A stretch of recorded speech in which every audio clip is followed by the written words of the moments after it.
25 సంవత్సరాల క్రితం హైదరాబాద్ నగరం ఇక్కడ ఏఫ్రో ఏషియన్ గేమ్స్ కానీ అదే విధంగా కామన్వెల్త్ గేమ్స్ కానీ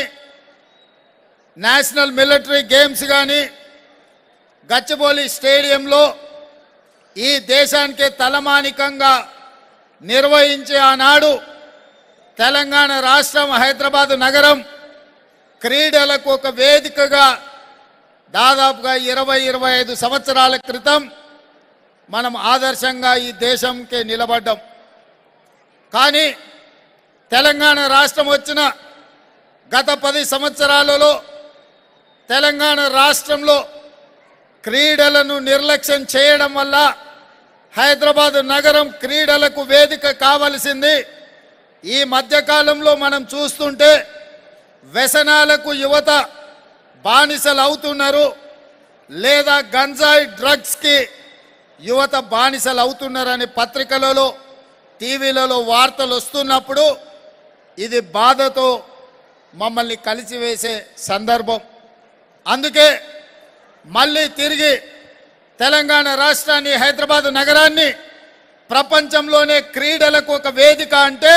హైదరాబాద్ నగరం అని తీర్చిదిద్దాలన్న ఆలోచనతోటి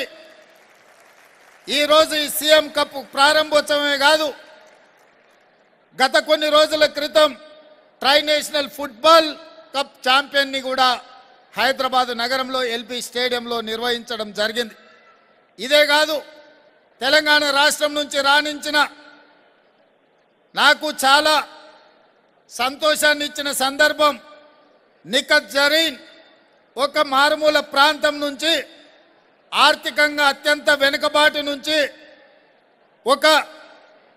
కట్టుబాట్లను దాటి ఒక క్రీడాకారునిగా బాక్సింగ్లో ఇండియాకే ఒక గొప్ప తలమానికంగా మారితే నిఖత్ జరీన్కి ఈరోజు నిబంధనలను సవరించి పోలీస్ డిపార్ట్మెంట్లో ఒక డిఎస్పి ఉద్యోగం ఇచ్చి ఈరోజు నిఖత్ జరీన్ ఒక క్రీడాకారిని మీకందరికి ఆదర్శంగా నిలబడడానికి తన డ్రెస్లో వచ్చి సల్యూట్ చేస్తే తెలంగాణ రాష్ట్రంలో క్రీడలలో రాణిస్తే ఏ విధంగా తెలంగాణ రాష్ట్రం ఉండబోతుందో ఇదొక ఉదాహరణ. అదేవిధంగా క్రికెట్ వరల్డ్ ఛాంపియన్ సాధించిన సిరాజ్కి హైదరాబాదు నగరం నుంచి సిరాజ్ ఇంటర్మీడియట్ చదివినా చదువు లేకపోయినా క్రీడలలో రాణించిన అన్ని నిబంధనలను సవరించి